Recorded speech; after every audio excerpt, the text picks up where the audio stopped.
General Smedley Butler had these words to say at the National VFW. War is a racket. It always has been. It is possibly the oldest, easily the most profitable, surely the most vicious. It is international in scope. It is the only one in which the profits are reckoned in dollars and the losses in lives. There are only two things we should fight for. One is the defense of our homes, and the other is the Bill of Rights. War for any other reason is simply a racket. It may seem odd for me, a military man, to adopt such a comparison. Truthfulness compels me to. I spent 33 years and 4 months in active military service as a member of this country's most agile military force, the Marine Corps. I served in all commissioned ranks from second lieutenant to major general. And during that period, I spent most of my time being a high-class muscle man for big business, for Wall Street, and for the bankers. I suspected I was just part of a racket at the time. Now I am sure of it. I helped make Mexico safe for American oil interests in 1914. I helped make Haiti and Cuba a decent place for the National Citibank boys. I helped in the raping of half a dozen Central American republics for the benefits of Wall Street. I helped purify Nicaragua for the International Banking House of Brown Brothers in 1910. I brought light to the Dominican Republic for American sugar interests in 1916. In China, I helped to see to it that Standard Oil went its way unmolested. Looking back on it, I feel I could have given Al Capone a few tips. The best he could do was operate his racket in 3 districts. I operated on 3 continents. A racket is best described, I believe, as something that is not what it seems to the majority of the people. Only a small, inside group knows what it is about. It is conducted for the benefit of the very few at the expense of the very many. In the World War, a mere handful garnered the profits of the conflict. At least 21,000 new millionaires and billionaires were made in the United States during the World War. How many of these war millionaires shouldered a rifle? How many of them dug a trench? How many of them knew what it meant to go hungry in a rat-infested dugout? How many of them spent sleepless, frightened nights ducking shells and shrapnel and machine gun bullets? Out of war, nations acquire additional territory if they are victorious. They just take it. This newly acquired territory promptly is exploited by the few, the self-same few who wrung dollars out of blood in the war. The general public shoulders the bill. It would have been far cheaper and safer for the average American who pays the bills to stay out of foreign entanglements. For a very few, this racket, like bootlegging and other underworld rackets, brings fancy profits. But the cost of operations is always transferred to the people who do not profit. Take the World War. It cost the United States taxpayer some $52 billion, and we haven't paid that debt yet. But ultimately, it's the soldier who pays the biggest part of the bill. If you don't believe this, visit the American cemeteries on the battlefields abroad, or visit any of the veterans' hospitals in the United States. Napoleon once said, "All men are enamored of decorations, they positively hunger for them." So, by developing the Napoleonic system, the medal business, the government learned it could get soldiers for less money, because the boys liked to be decorated. Until the Civil War, there were no medals. Then the Congressional Medal of Honor was handed out. It made enlistments easier. In the World War, we used propaganda to make the boys accept conscription. They were made to feel ashamed if they didn't join the army. So vicious was this war propaganda that even God was brought into it. With few exceptions, our clergymen joined in the clamor to kill, kill, kill. To kill the Germans. God is on our side. It is His will that the Germans be killed. And in Germany, the good pastors called upon the Germans to kill the Allies, to please the same God. Beautiful ideals were painted for our boys who were sent out to die. This was the war to end all wars. This was the war to make the world safe for democracy. No one mentioned to them as they marched away that their going and their dying would mean huge war profits. Thus, having stuffed patriotism down their throats, it was decided to help make them pay for the war too. So we gave them the large salary of $30 a month. All they had to do for this munificent sum was to leave their dear ones behind, give up their jobs, lie in swampy trenches, and kill and kill and kill. And be killed.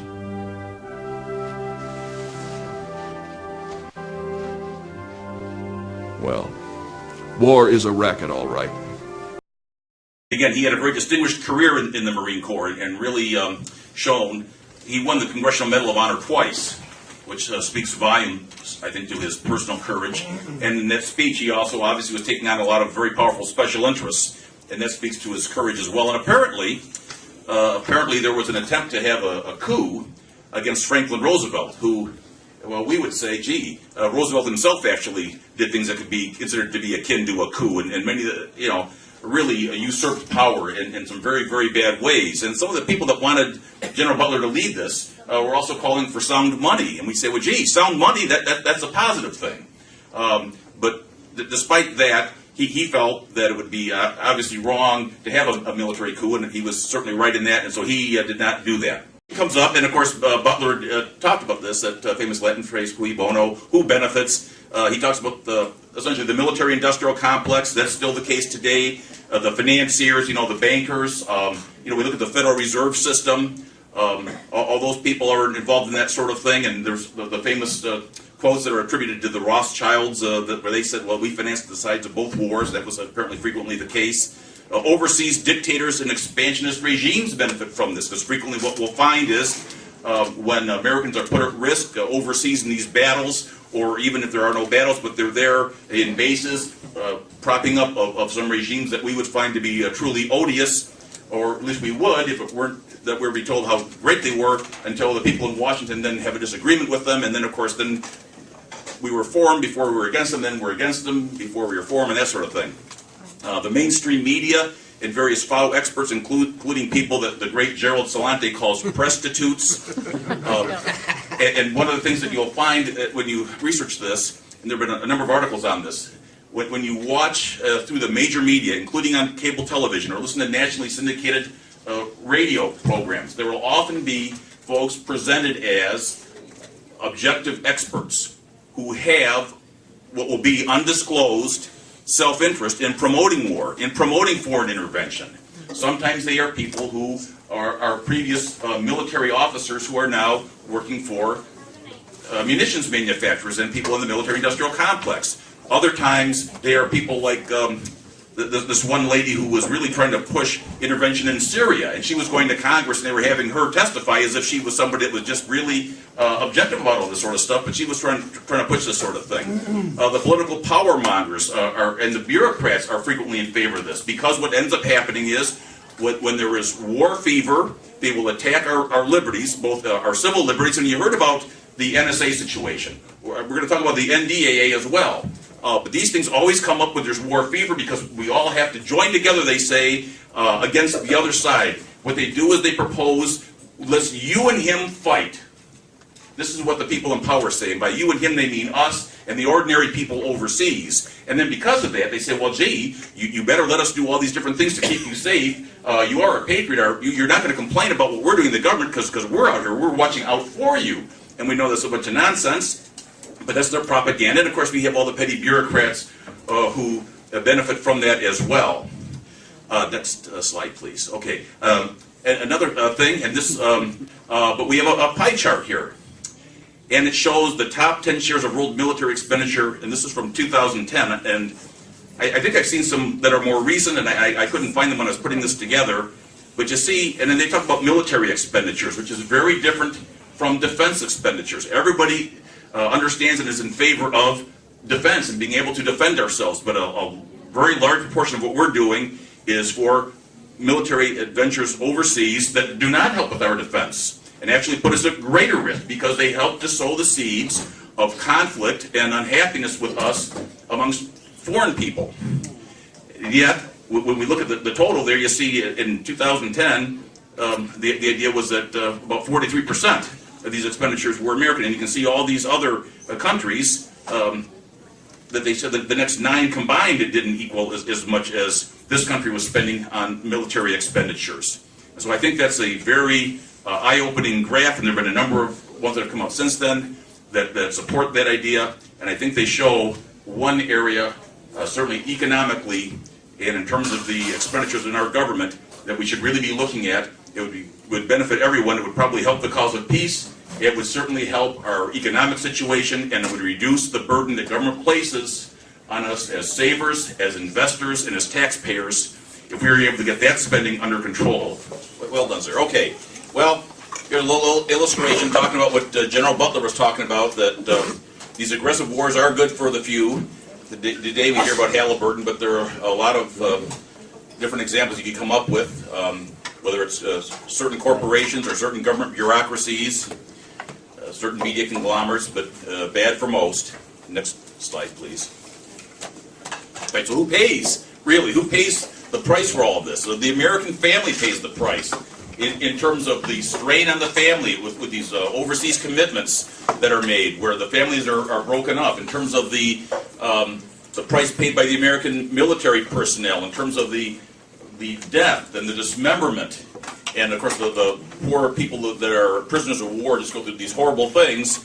And we say, you know, if there is a war that's necessary for the defense of America, and these people sign up and put themselves at risk, we don't like to see the bad things happen to them, but at least in the case where it is for defense of our homes and for defense of the Bill of Rights, as General Butler talked about, that we understand and we understand that those things can happen. But when it's for these other reasons that it is particularly aggravating and very unjust. And the American taxpayer, the American saver, the American worker pays because of the inflationary finance that takes place, because of the amount of resources that are misdirected away from free market economic pursuits towards these different types of politically mandated things, whether it's munitions or putting in the spying system or having what they euphemistically call foreign aid, which is bribery paid to foreign governments and things of that nature. And then foreign families, the people overseas suffer too.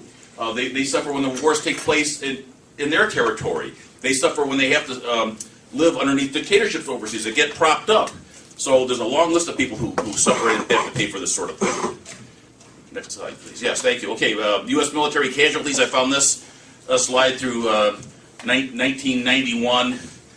They had total deaths from this group from HealthSentinel.com, and they were comparing some other health items to war, but they came up with over 1 million deaths from war, and they came up with just under 1.5 million wounded people, and service people, that is, not civilian service people.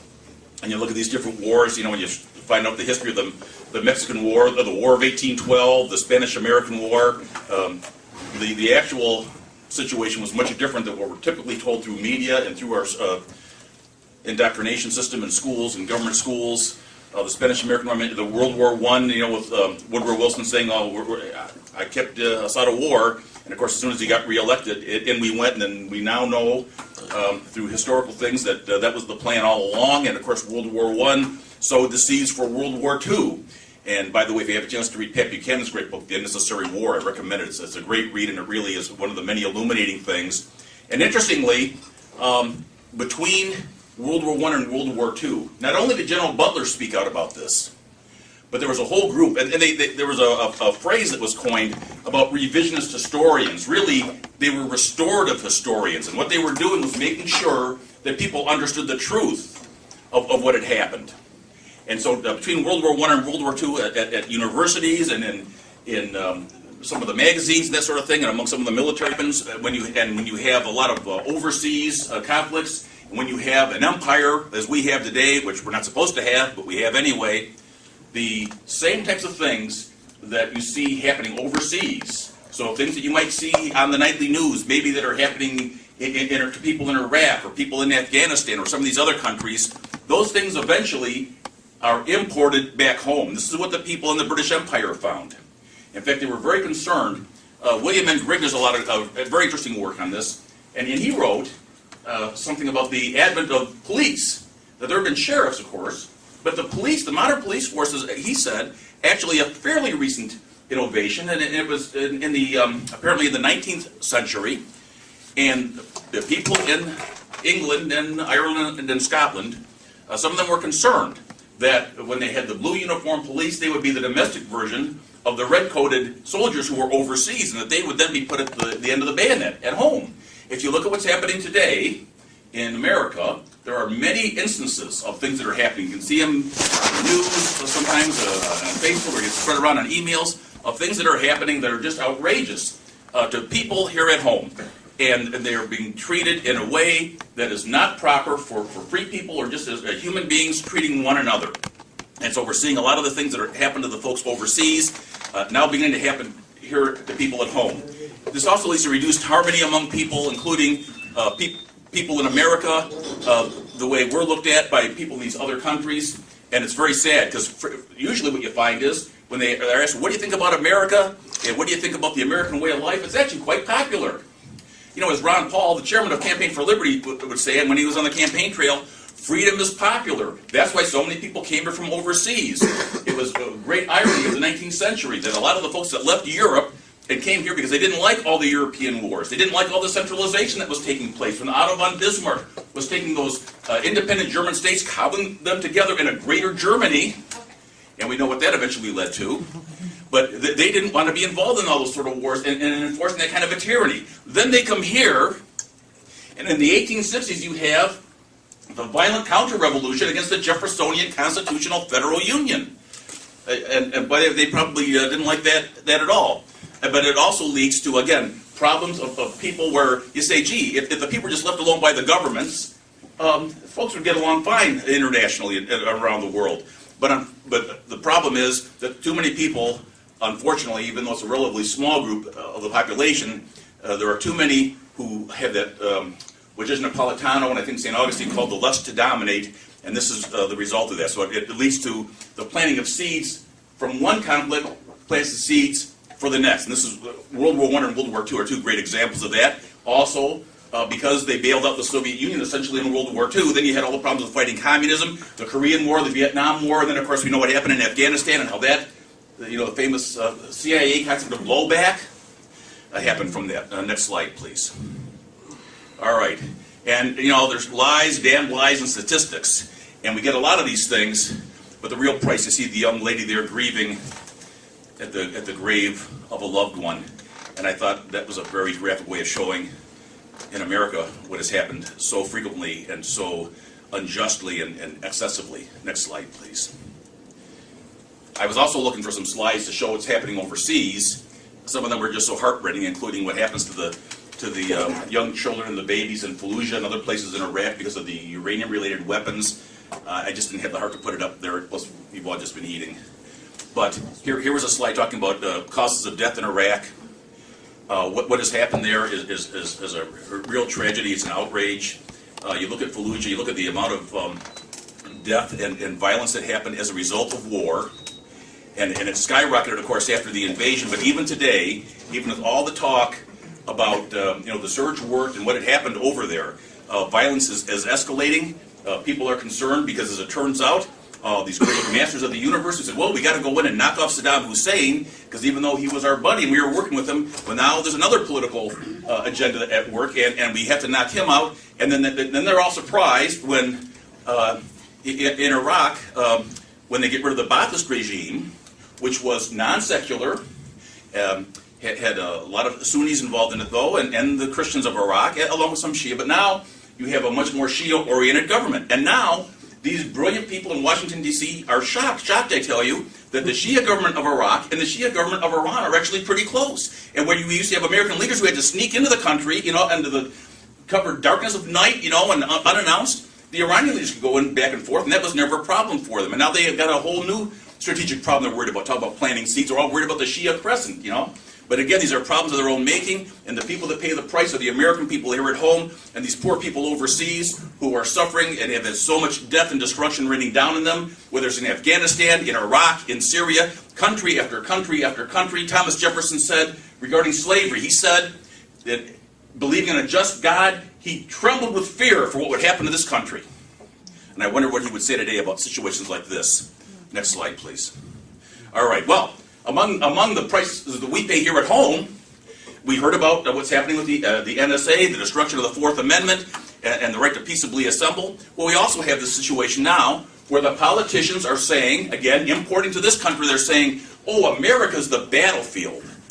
They never tell you that all this stuff is a consequence of things they've done previously, but you have to pay the price because you're the American people and you're not as smart as those great politicians. You're not as smart as those bureaucrats. They want more of your tax money. They want more of your rights. And now they say, and this is politicians of both countries. I'm sorry, Kathy wanted to...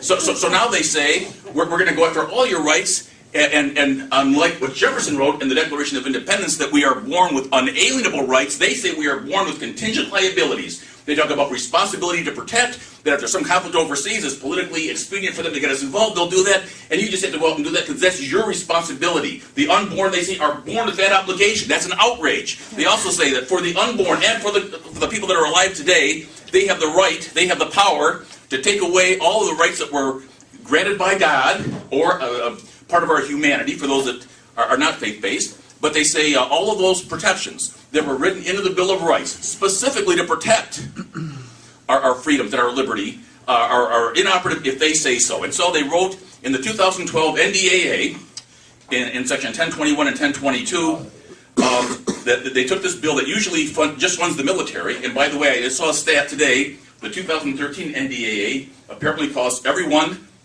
$5,700.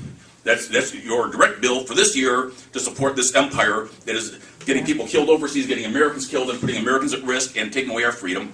And in the NDAA, what they just did, they're going to violate over half the Bill of Rights. It was signed into law by President Obama New Year's Eve, December 31st of 2011. Unfortunately, there was bipartisan support. The good news is there's bipartisan resistance to this, just as there is with the NSA. And I heard last night Justin Amash give a very inspiring talk. He was at a fundraiser for a couple of state legislative candidates, and he was explaining what is happening. One of them was Tom McMillan, who's done some work against the NSA in the legislature. Wendy Day was there as well. And Justin Amash was explaining how he's been working with, he says, guess what? John Conyers. People, he says, we hardly ever agree. He said, he and John Conyers. But he said, you know what? If you can reach across, this is where you can reach across the aisle in an honorable fashion. If somebody's willing to protect liberty, to protect freedom, and to stand up for constitutionally limited government, who cares what their party label is? Too often what we find is the coalitions come together to attack the Constitution and to attack liberty and the principles of the Declaration of Independence. But he said they are joining together to fight against the NSA, and they've also done some of the things regarding the NDAA as well. But the problem is that this thing still stands, even though Judge Catherine Forrest in the 4th District of New York, an Obama appointee, heroically said it violates the First Amendment.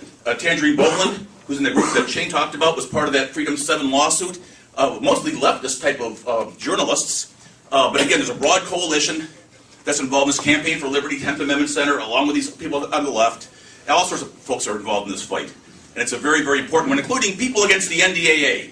PandaUnite.org. And there's a new campaign called Take Back the Town.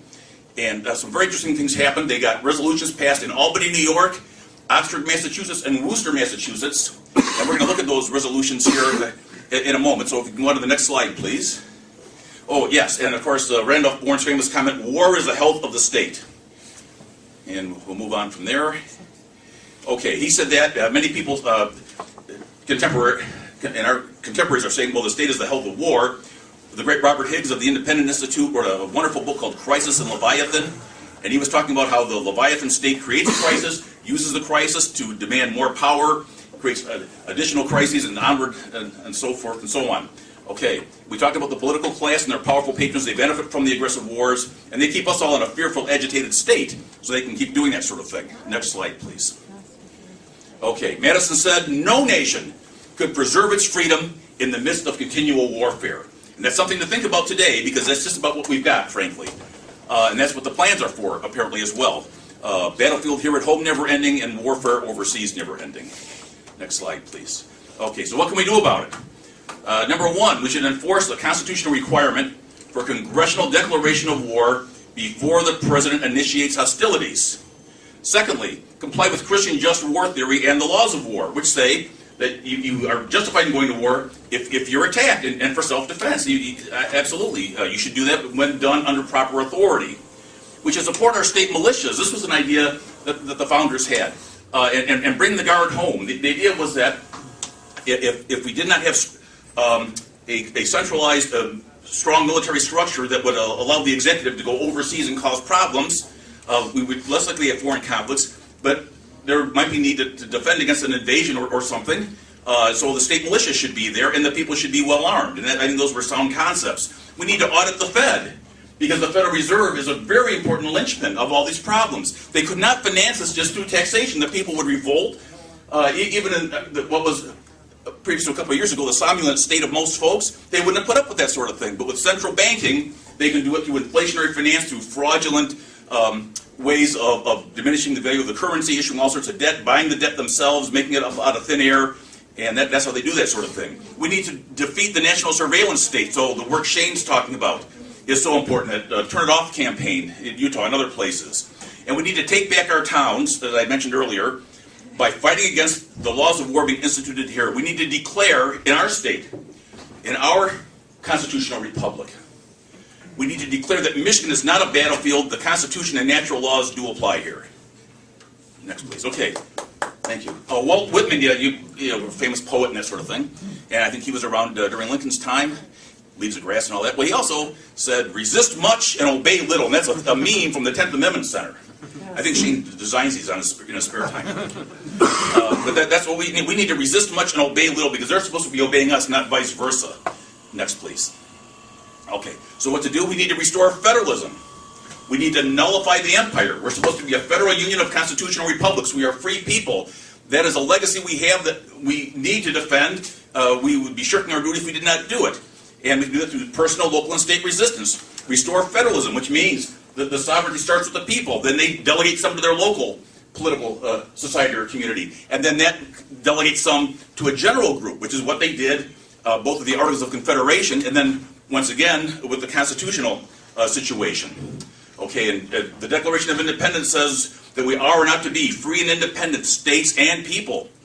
It says that we have the right to alter and or abolish government when it breaks the law and attacks rather than defends liberty. We need to rethink the American Union and again, understand that it's not about top-down government. When Washington, D.C. says jump, we don't say how high.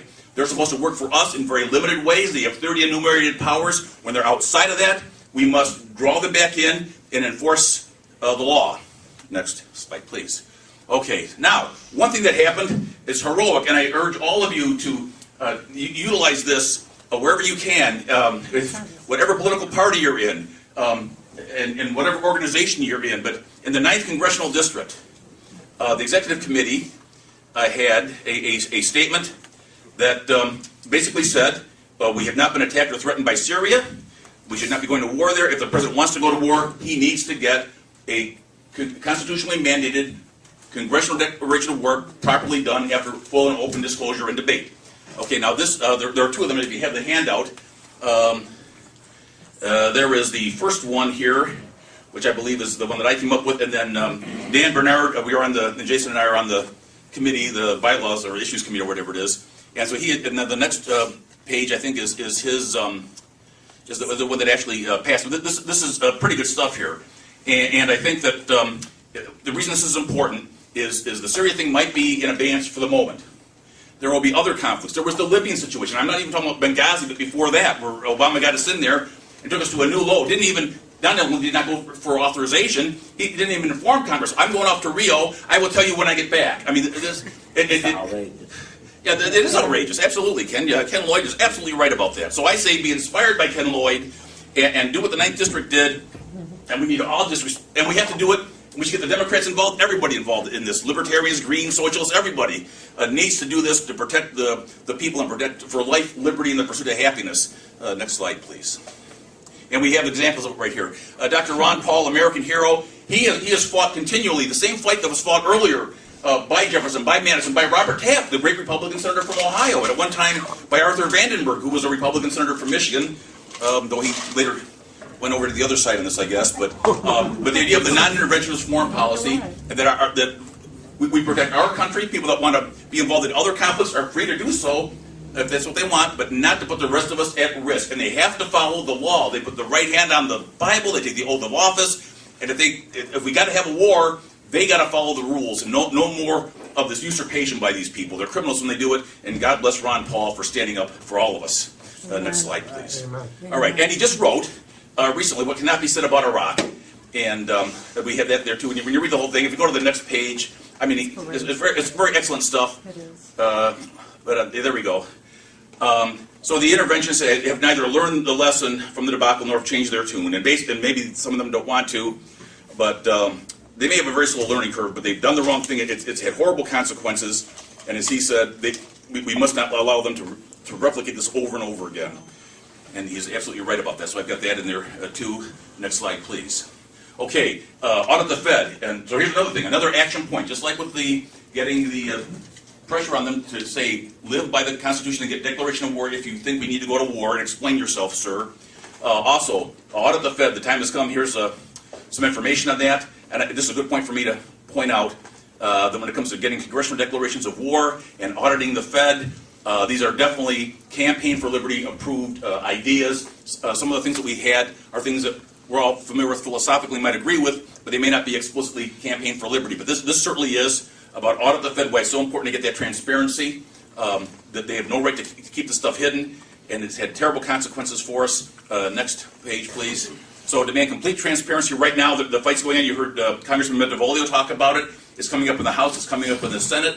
We need to get in touch with all the people in Washington. And another point about this, too, you know, and Shane made an interesting comment. We can try, and I think we do need to put effort with these federal politicians. But we're really strong at the local and state levels. And there are ways, and the 10th Amendment Center's got some information on this, how you can nullify the Fed through constitutional tender laws and things of that nature, which are also quite interesting. Next slide, please. Okay. All right, and we're going to end the Fed. That's going to be a very important thing. The Fed may end itself because it's not economically feasible. And next slide, please. I think we're just about done here, and that will make Jason Kern very happy. Nullification is the rightful remedy. Thomas Jefferson said that, and I know you all know that. Next slide, please. We have just a couple more here. Good news, NDAA nullification. They passed the House of Representatives here in Michigan, 107 to nothing. So cheers for that. Next slide, please. And here, we'll leave it just on this one. This is what we're all about, because James Madison said the states are duty-bound to interpose against the feds to arrest the progress of evil. And I'm asking you to join us as we all arrest the progress of evil. God bless you, everyone. Thank you.